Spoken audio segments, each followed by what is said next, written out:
principe de Fragonard, c'est l'idée de se dire que c'est du luxe à un prix abordable. Nous mettons la meilleure qualité possible dans les compositions de nos parfums. Nous privilégions une esthétique simple et joyeuse, puisque Fragonard, c'est aussi une maison qui symbolise le sud de la France, les couleurs de la Riviera et la joie de vivre que nous avons la chance d'essayer de partager avec nos visiteurs. C'est vrai que depuis une vingtaine d'années, nous avons accéléré le développement de la maison, tout en gardant l'idée d'un développement raisonné, c'est-à-dire un certain nombre de magasins, mais pas énormément.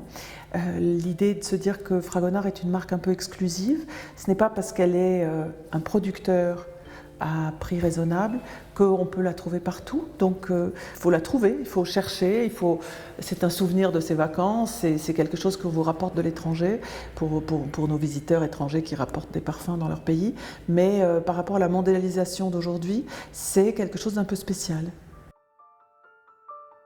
Quand mon père travaillait dans l'entreprise et que nous étions petites, il nous élevait en disant je n'ai que des filles, j'aurai des gendres. Et puis très rapidement, quand moi je suis rentrée dans une autre société à la fin de mes études, il est venu me chercher en se disant peut-être finalement sera-t-elle capable de faire quelque chose dans l'entreprise.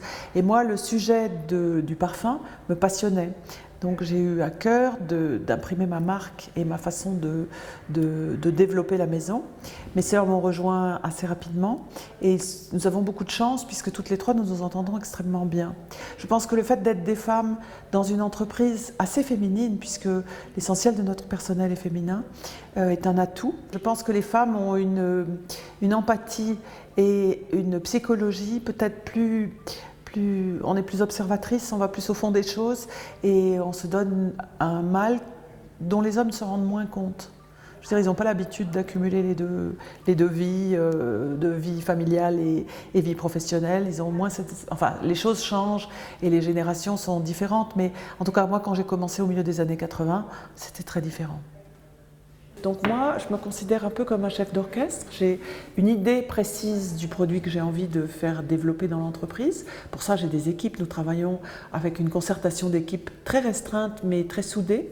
Et nous racontons une histoire et nous la soumettons à la personne qui nous paraît la plus à même de comprendre les mots que nous racontons pour les traduire en fragrance.